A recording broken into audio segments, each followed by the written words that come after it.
Alright guys, I'm here with the beautiful Ducati V4R. This is not the 2023 model, this is the model right before. This is the 2021. Still an amazing bike and still based on the same thing the 2023 is. We also have tuning for the 2023, but today we're going to dedicate this to the 2021 model.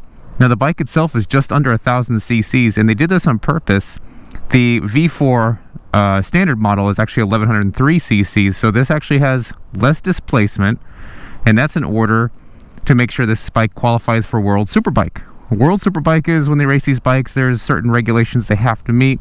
It's homologated, so that means the bike needs to be roadworthy and people buy it.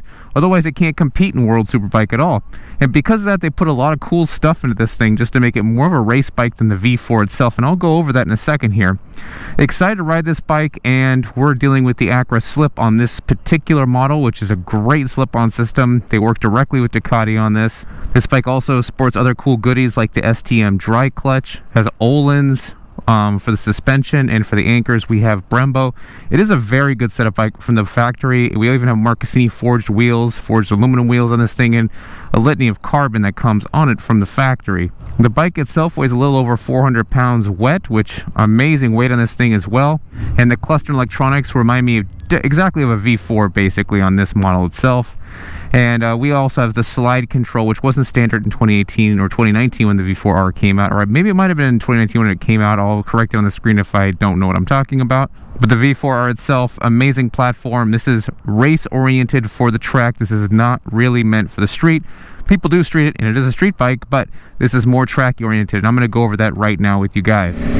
What's up guys? So I've been riding this thing for about 30 miles now, and I can tell you it's not that bad to ride. I mean, there definitely is some heat coming off the side of this bike. I mean, it is something atrocious, and luckily here it's a high 60s day in Southern California, so I'm not really feeling it that much. It's kind of welcomed actually, the way it's feeling today, so it's kind of nice, but definitely feel there's a lot more heat than a lot of other bikes I've ridden, let's put it that way.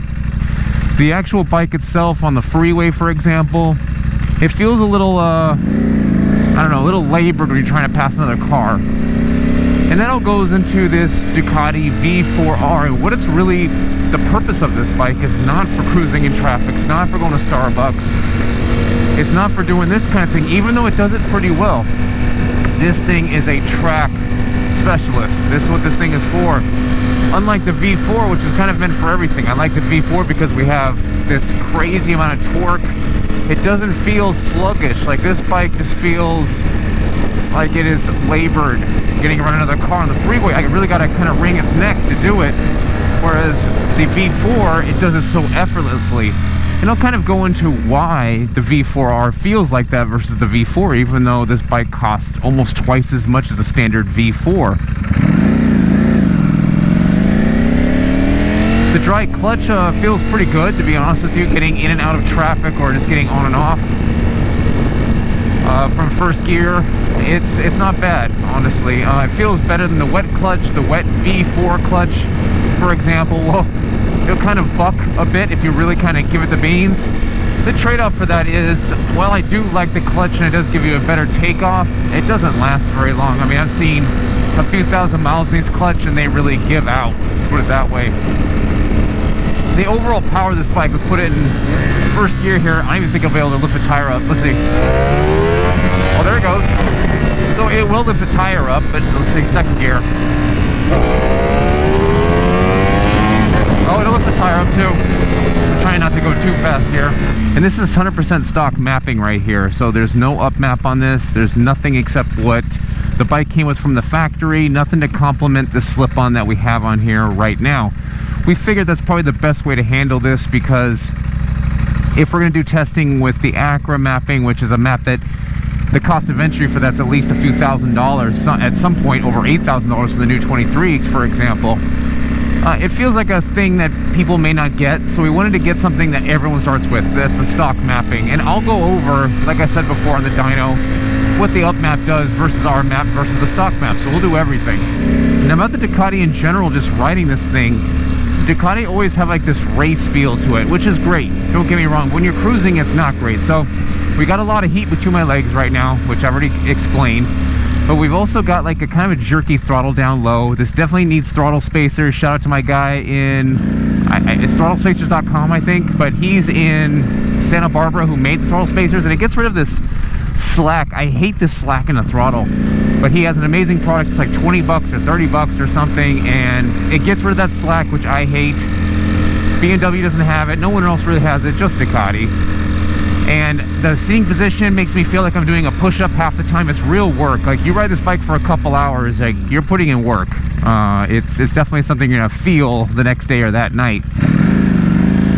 The noise of the bike, of course, also is wild. I mean, any kind of slip-on or even a full system on this thing, and you're gonna have to put some earplugs in, or it's just gonna drone you to tinnitus heaven. It is so loud, this bike.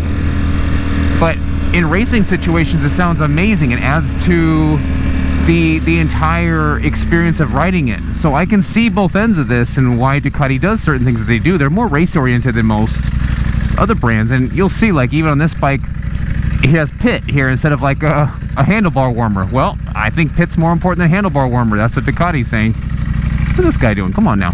So we're making our way through Encinitas here. I'm just testing out the stop and go stuff, just making sure everything's good with the bike and just feeling how to stock. And it is rather jerky. Just a little bit of throttle input. It's kind of everywhere. Now let's go over the race heritage of Ducati itself. Now, Ducati lately has been really killing it. I mean, I don't even think in MotoGP anyone's really close. I mean, they're all kind of close because there's a lot of rules and stipulations, but Ducati innovates so much more than the other brands do. It is wild how they're running away with everything.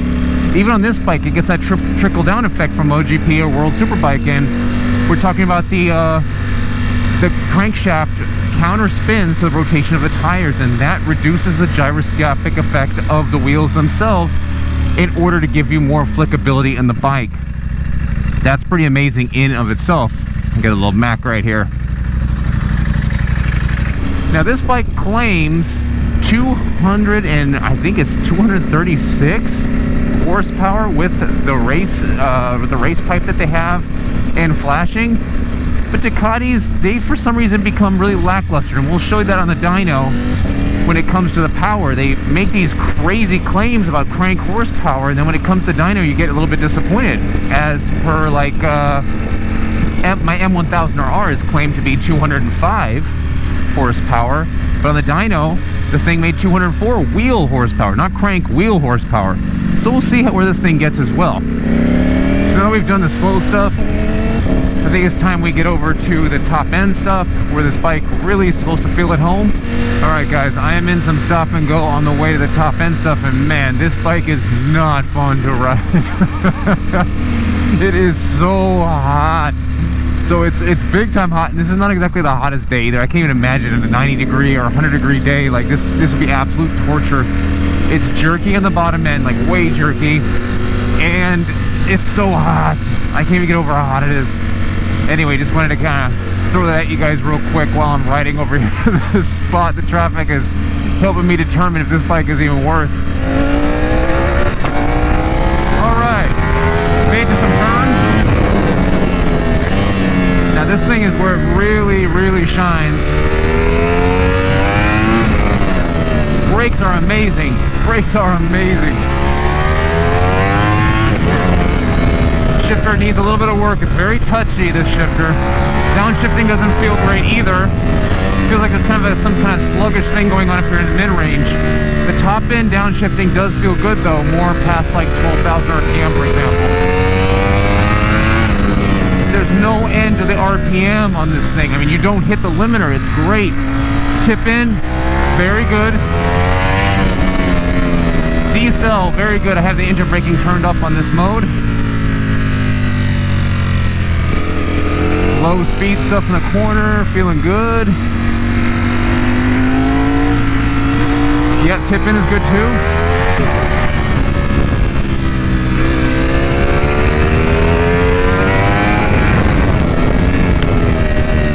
Oh yeah, let's do the thing on the first. Good. Good.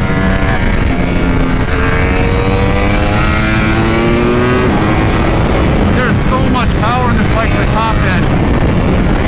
So much power.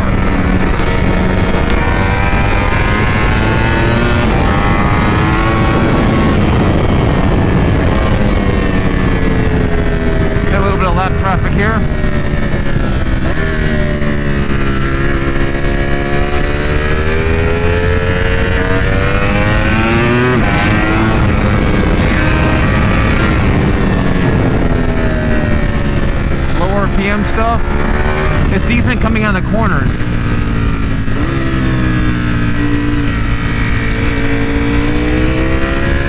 Around this guy. This thing turns exceptionally well. It's like right at home.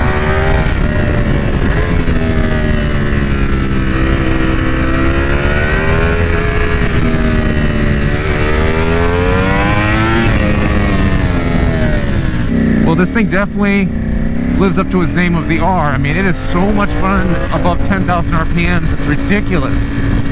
So we want to retain how much fun that thing is at 10,000 plus, but also give it some more fun down low. And I think that's what we're going to aim for in the dyno here, to give it a little more torque, a little more power down low, get rid of some torque limiters, go through a few things, and I'll go over that with you guys as we do the dyno here.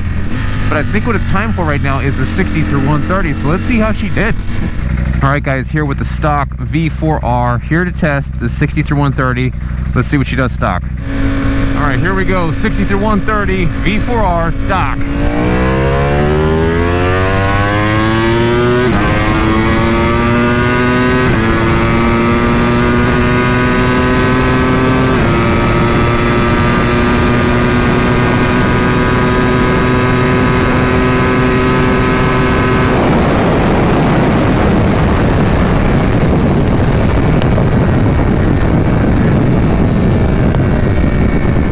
I saw it 60 through 130, 4.5, and a 100 through 150 of 4.9. Those are really good results, guys. I mean, really good.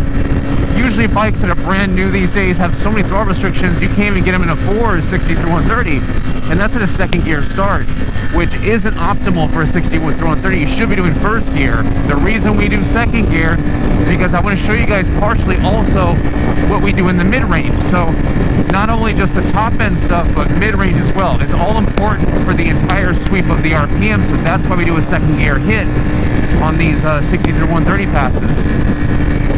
Now a 4.5 with a 1 degree slope is very respectable, and I'm sure you guys saw that I was short shifting there in the video, but I made a couple more passes that didn't get recorded. Unfortunately, it shut off, and I got a good pass out of it, and that was at 4.5. Technically, that one you guys saw there was like a 4.7 or so like that, just because I was short shifting a little bit, but still very, very good results. Now that we got that done, I think it's time just to kind of wrap up the stock review, which download the thing is definitely lacking. I mean, big time. You ride a V4, it's night and day to this thing. A V4 is a lot more fun just riding around town than a V4R. Let's just put it like that. There's more torque in it. It's just the mid-range comes alive. But I'm going to show you guys on the dyno how much more a V4 makes than a V4. It's the same V4 SP1 I tested versus this bike. I'm going to put them against each other on the dyno because it's the same dyno. I operated it both times, so I know it's accurate and I know it's a good comparison. So we go to the dyno here, it's going to be the stock versus the modded versus the Acura tuning as well. So we'll do all three tunes, plus I'm going to throw that V4R, the V4 in versus the V4R, and see exactly which tune looks better, and explain to why Ducati did this to the V4 and why they did it to the V4R. Now back onto what's what with this bike. The shifter, downshifting, and mid-range is very lazy. It's very touchy, and I remember that from my 2018. It's a very touchy shifter. It doesn't like to be touched or breathed on even, or it starts bucking the bike around. I remember that. The bike does feel pretty decent up top. I mean, very nice. It's a lot of fun. Feels at home in the turns, very much at home. Everything above 10 grand feels great on this bike. Anything below 10 grand, a little bit, I don't know. In my opinion, a $45,000 bike, it should do a lot more on the bottom end. I know what Ducati's trying to do with this thing, but if I take my M1000R out, that thing will make more torque than this. It makes a lot more power in the mid-range, the bottom end. That's due to BMW's shift cam technology versus this, the Desmo system on this. It's still amazing, and it's revving out to 16,500 RPMs in the final drive. And that alone is about the closest thing you're going to see to a MotoGP bike, or feel to a MotoGP bike, because those things rev to about 19,000 plus. I know that sounds insane, but there are caveats also to it revving that high for a suspended period. I'll go over that with you guys as well after the dyno. What's up guys, I'm here in Lee Cycle in San Diego and I'm here with the beautiful Ducati V4R on the dyno. Let's see what she makes. What I'll be testing today is going to be the stock mapping, meaning with no up map, and of course we've got the Acra slip on here. I'll also be testing the Acra up map, and I'll also be testing our mapping, and we're gonna do all three side by side. Let's do it.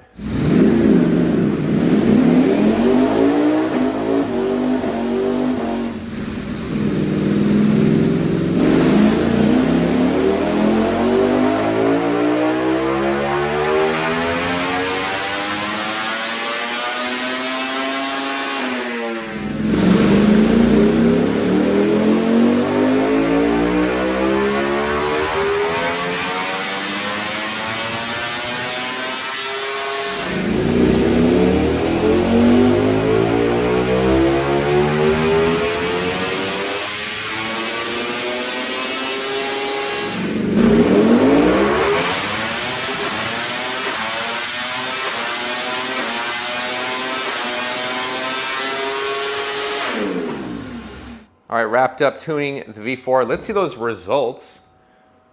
Bam, there we go. Now, let me just explain this graph to you and why I've got three lines going through everything here. Now, first is red. Red is gonna be stock. And red, we've got a max here, of course, 189, and barely touched that 190 marker. And look what it does here. It has this odd dip. Now, I've made a few pulls here on the stock one, and it just kept on dipping and dipping and dipping. Very odd. I don't really see that in the V4R much. Maybe some different software versions do this more, but that's a very odd one right there on that dip. Not really typical, you see that on the Ducati. And because this does have a slip-on, we're seeing that massive lean spike here, and we're seeing it suffer right there in the bottom end. More like the mid-range you're cruising light to light, that'll feel like a massive hump, like there's something wrong with the bike. It just kind of loses a bunch of power right there because it's so lean, and that's typical for a piped Ducati. Now, if we're going to the blue here, the blue is the actual Acra up map, making 196. Which is a respectable 7-wheel horsepower more, even making 1 wheel more torque than that stock mapping. Now, of course, it's optimized for that Acra exhaust, but you can see right here, we're not getting all the RPM. It doesn't let it loose all the way at 16.5. It kind of stumbles right there at that 16 marker, the same as stock does. But it does carry that power a lot better. It doesn't have that bottom dip. Looking a lot better than stock, let's put it that way. Much better option. But for those of you, and most of you who don't buy the Acra, or the people that do have the Acra, they don't want to use the up map, we have our mapping right here at 203, making, what is that? I'm not great at math here. That's going to be 7-wheel more horsepower from 196 to 203. And you can see ours at about 9,000 RPM really starts separating itself, even though it really does kind of carry the entire way, maybe 1 or 2 wheel horsepower more. But up here up top, it really starts running away from the curve. And you can see it just carries and carries over that Acra map, all the way over to that 16.5 limiter. Now, this is really impressive stuff, and of course we're making 3-wheel more torque than our stock mapping. So this is all good, substantial stuff, and we're making this stuff by repeating over and over again on the dyno. We do individual cylinder tuning, so we know these bikes in and out. We're even messing with the funnel trumpets or the stack trumpets in the airbox of when they activate, when they come down, and that's kind of risky, not because it's gonna ruin the bike, but because you can lose so much power that way, guys. So we actually mess with that over and over again to get a good substantial number, to carry a little bit over that Acra number. And we're also doing, you know, of course, lambda stuff. We're doing ignition. We're doing limiters. We're doing a whole bunch of torque value stuff. I mean, we do the full gambit of tuning on this bike. Now, it doesn't really have a top speed stuff, but we did eliminate that weird, that wandering for the V4 stuff it does when it's idling. That's gone now. And we also lowered the fan temperature on the bike itself too. So it's gonna run cooler overall and more power. There's nothing wrong with that, right? Now here's that V4 versus V4R. We got the V4 here in red and the V4R in blue.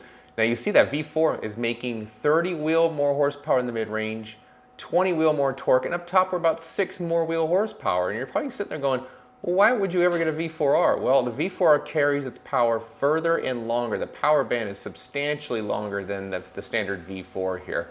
Now, of course, the V4 has that bigger displacement engine. That's why we're seeing these kinds of gains versus the V4R, which is under 1,000 cc's to compete in World Superbike.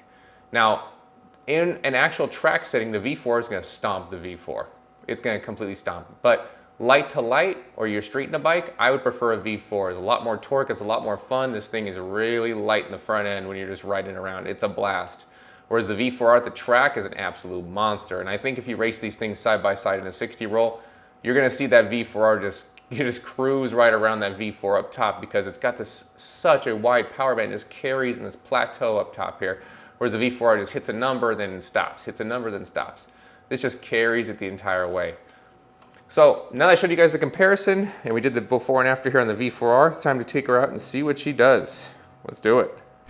All right guys, and I'm back with the V4R post-flash, and I've been riding this thing for 50 miles now, and I can tell you, this bike is night and day changed.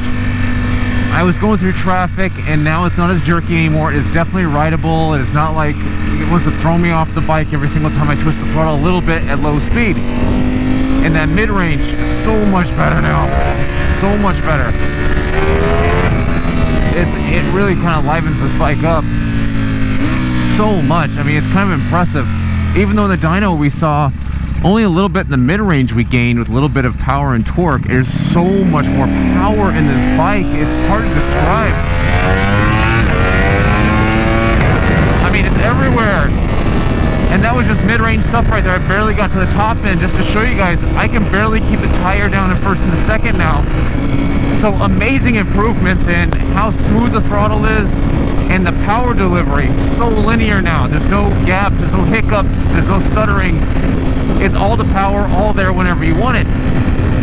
Now, of course, as we saw in the dyno there, this doesn't have the mid-range of a V4, but any kind of track sitting above 10,000 RPM or we're racing, this thing will stomp a V4 any day of the week, completely destroy it. The reason for that is this thing has such a wide power band. It stays over 200 wheel for so many RPM, whereas the V4 kind of peaks out and then stops, and that's where it calls it a day. Then you gotta shift it. So every single time if we did a race with the two bikes here, on the top end this thing would just start running away from the V4, regardless of that 209 wheel horsepower number versus this at 203. It's not even a comparison, to be honest with you. It wouldn't be a fair race. But people like to look at peak numbers and say, oh, well, that bike's faster. Well, it's really not. Even though in the mid-range, this bike definitely has a giant power gap between this and a V4. The V4 has so much more power in that mid-range. And that's why I've always kept saying to people when they ask me advice on what bikes to buy, my friends, etc., I'll always tell them, between a V4 and a V4R, well, I'll ask them, are you going to track the bike? And they go, well, you know, I'll track it maybe once a year, maybe twice a year, which basically means zero if anything. And I'll tell them, like, okay, well, that's great, but I think you'll have a lot more fun on a V4 than you will on a V4R. And if you want to spend the same amount of money, get an SP2. It'd be the same amount of money as this bike, and you'll have a lot more fun on an SP2, light to light, than you would on a V4R. Because the V4 light to light just has a ridiculous amount of mid-range and power. It makes it so fun, like an uncontrollable beast, like you're riding a bull basically. That's an Italian bull you're riding right there.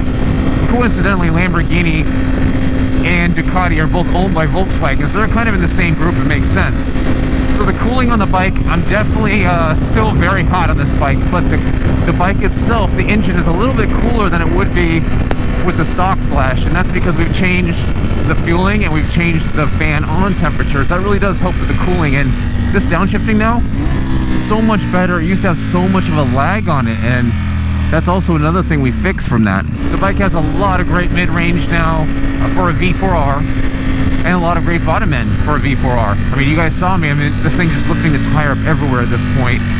It has an amount of power that you don't really need for the street, and that's how I say, okay, for a $50,000 bike or $45,000, this bike is pretty amazing.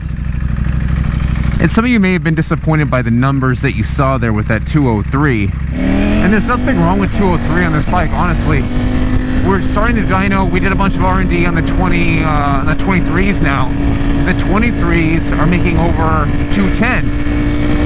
That's amazing. I mean, it's a little more across the entire range than this V4, and the reason why they're doing that, or the reason that how they accomplished that basically, was from, they have DLC coated everything, lightweight materials, even the clutch baskets from World Superbike, the gears are from World Superbike. They've kind of transformed the bike into a World Superbike. I mean, even the trumpets for the intakes are 2 millimeters shorter to give you more top end range, and they've calibrated a whole bunch of other things on the engine too. So it's kind of like the difference between an S1000RR and an M1000RR. While the aesthetics themselves aren't a huge change, I mean, the wing's a little bit smaller, but the wing being smaller actually is 40% thinner. It's lighter, obviously, and it provides just as much downforce as the first wing, this wing here, even though I like this one better. So a lot of great changes they're putting into the new bike, and it's making a 210 plus on the dyno now, and that's really awesome. I mean, as soon as I get my hands on one, I'll test it, because I want to see what the differences are between this model and that model, just kind of side by side. And I know it sounds contradictory to say when I get one, because we had one on the dyno, right? So we had one. Well, there's one kind of testing, which is we do what we do with the V4. We know what it takes to make a V4 fast, because we've dealt with them since they came out. But there's also another way of testing it on the road, just to make sure everything's 100%. And that's what we like to do with these bikes. This is the reason why we do this kind of testing. It isn't basically for just YouTube hits and things like that. It's mainly to make sure our product is 100%. And we want to be fully transparent with our customers to let them know, hey, this is what we do in order to accomplish just tuning on the bike. No other tuner does something like this. We'll go 100 miles stock, and I'll go 100 miles modded. The 100 mile stock, what I'll do is I'll go through a list of things that I know the bike may have issues with, or just all around riding, whether it be low end, top end, whatever. And I make notations based on that, saying, okay, well, I don't like the way the bike starts here. It's too jerky here. The throttle tip in's not enough here. It's too laggy here. It has too much of a surge here. There's throttle restriction here. Something's pulling power there. I'll make all these notes. Then I'll go to the forum. Then I'll go to the customer, and make sure that this isn't bike specific to only this bike. So everyone has a complaint about this. Okay, now I'm right. So now I've confirmed it. Then we'll go to the dyno, test everything, make sure everything's 100%, make sure everything's cleared out. Then we'll ride it 100 miles again. And if those issues aren't sorted out, we'll modify the file based on each one of the revisions I'm requesting. So overall, we're not doing it just for a peak number.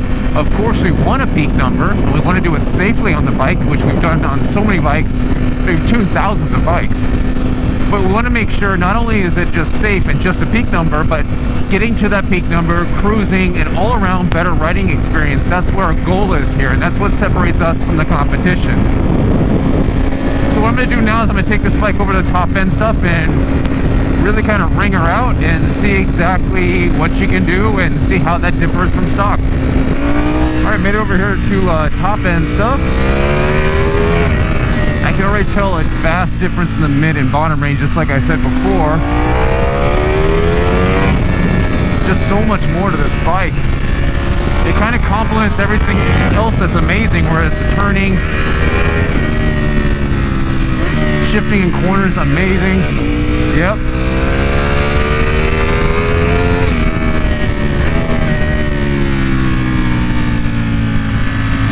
Low throttle input tip in, pretty good. Touch it over here.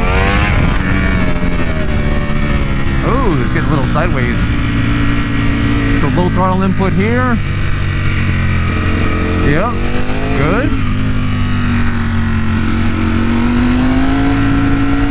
Very good.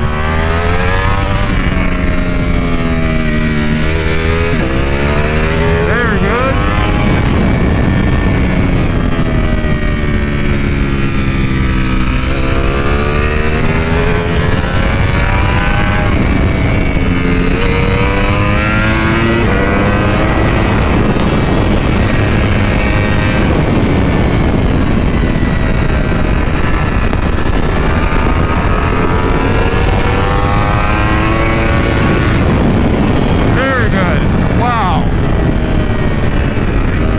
It really does complement the bike so much. That mid-range for the second gear now pulls the tire right up. It's like floating.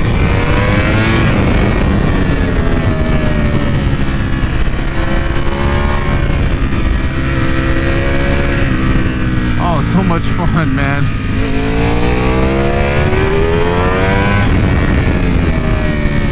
Just on the accelerator, on the brakes, and this bike loves it. This feels more at home right now than it does cruising in the freeway. feels so much better than just cruising on the freeway for this bike. It feels at home in the top end, really does. But now with that added mid-range and bottom end, it really complements coming out of the turns, just kind of accelerating out, muscling out of things in first gear. It's so much better than stock, and the downshifting when you're in lower RPMs, so much better too. It just complements the entire bike. Really like the way this bike feels now. It's a handful.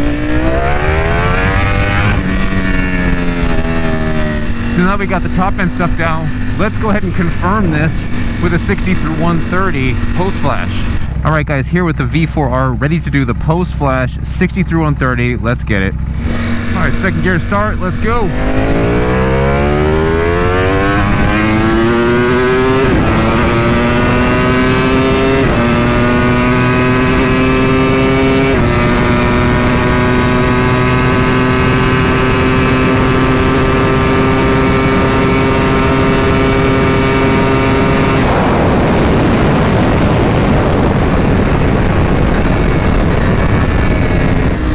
Saw it. That is a 4.2 60 through 130, and like I said, that is more than a degree of slope than our previous testing on stock, which means this bike, if I gave it the same downward slope that the stock runs, would probably run like a 4 flat right around there if I really kind of sat on this thing for a while.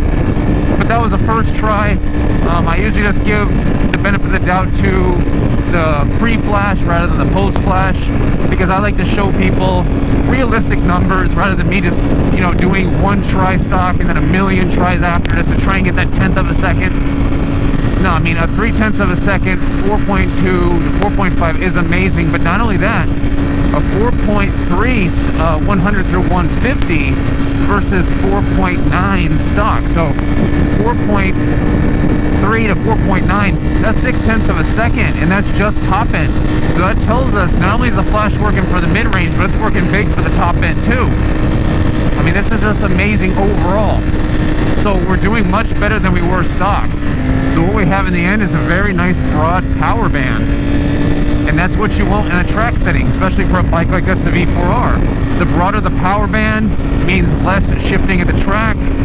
You're keeping more into the power, meaning you're not struggling to find the power band. It's just so broad. Anything over 10,000 RPM, which 10,000 to 16.5 is amazing. And like I said, 16.5 is basically unheard of for bikes these days. A normal leader bike, even top peak ones, we're talking, even the BMW is a little over 15,000 RPM. The M1000RR comes stock like that. This is 16.5. This is the closest thing to a MotoGP sound you're going to get.